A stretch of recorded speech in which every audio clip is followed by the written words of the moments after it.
Welcome. This is a demo of a game server management system I am working on. I will show you how to create a Factorio server. So I will start the system now. This version is in the form of a VirtualBox appliance. I won't go into the setup since I have another video for that. There is also a debit package and an RPM package for systems that use those, Ubuntu and Fedora, for example. So now that the system is started, the console here shows me a login address to the web app and a login token. So I have the URL bookmarked, and this login token is randomly generated every time the system starts. So I'll just enter this in.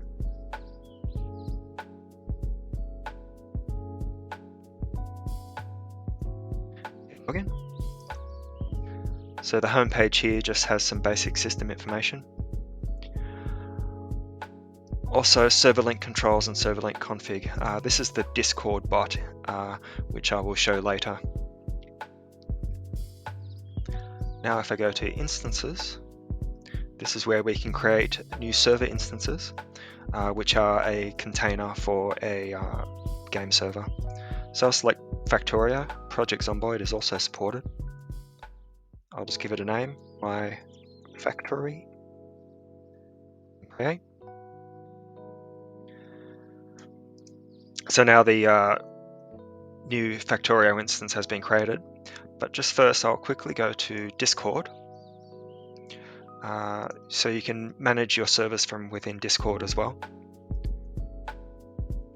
So I can list the current instances, and now that we've created one in the web app, it'll show up here. So I'll just type in use my factory. So that will just set it as the default.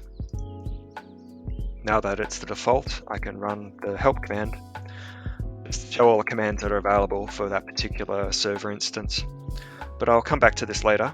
For now, I'll go back to the web app, then select the Factorio instance I created. So this is empty at the moment, there's no game server installed yet.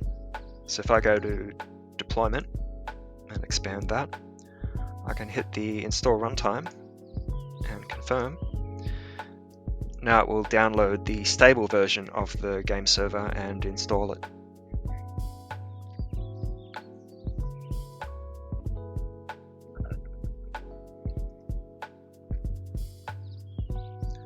So now that it's installed, we can have a look at the configuration. So once the server is installed, there is a bunch of example configuration that's there, and that is copied into place as a starting to start you off. So I can now edit the configuration. For server, I can just give the server a name, factory. I'll just give it a description of demo server. You can adjust whatever you want. I'll update that now. You can also specify what mods you want to use.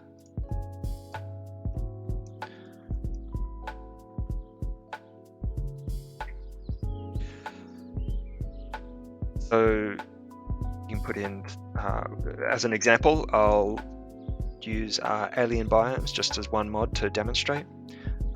You just need the code for the mod, which is the name of the mod in the URL.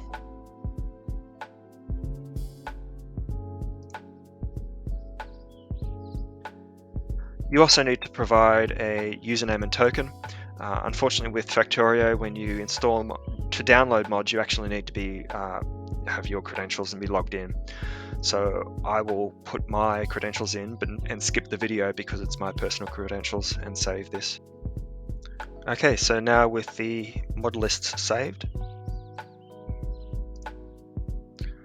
I can then start the server. Also there is a logging section which will show you the server log output.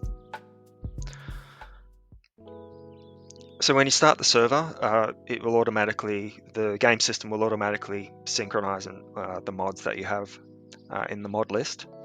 If there's no game map yet, it will automatically create a game map for you.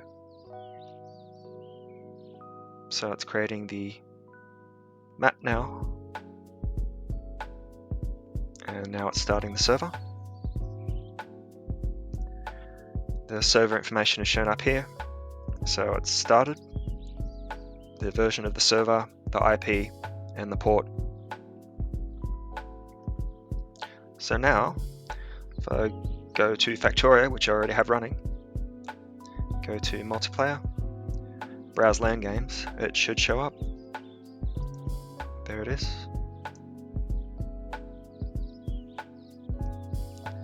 So this is a brand new map. So as you can see, alien biomes has been used.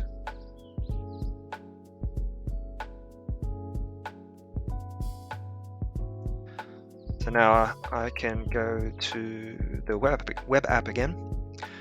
So it has a list of the players who are currently online.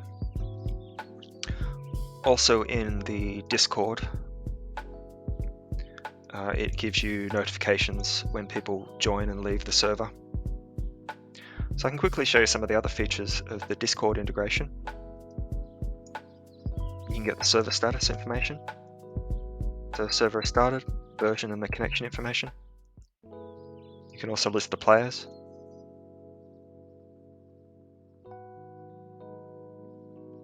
You can start and stop the server. You can also update the configuration as well. So I can get the server configuration as a file attachment. You can download and save this, update it, then upload it back to apply to the server with the setconfig command. So I'll just exit the game now. And again, in Discord, I'm notified that the player has left the server. And in the web app, we're back to 0 players.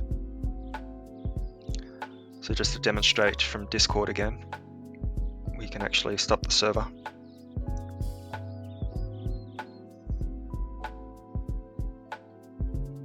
And in the web app, we can see the status is updated. The server is no longer running. And when you shut down the server, it's automatically saved. So that's it. I hope you enjoyed the demo.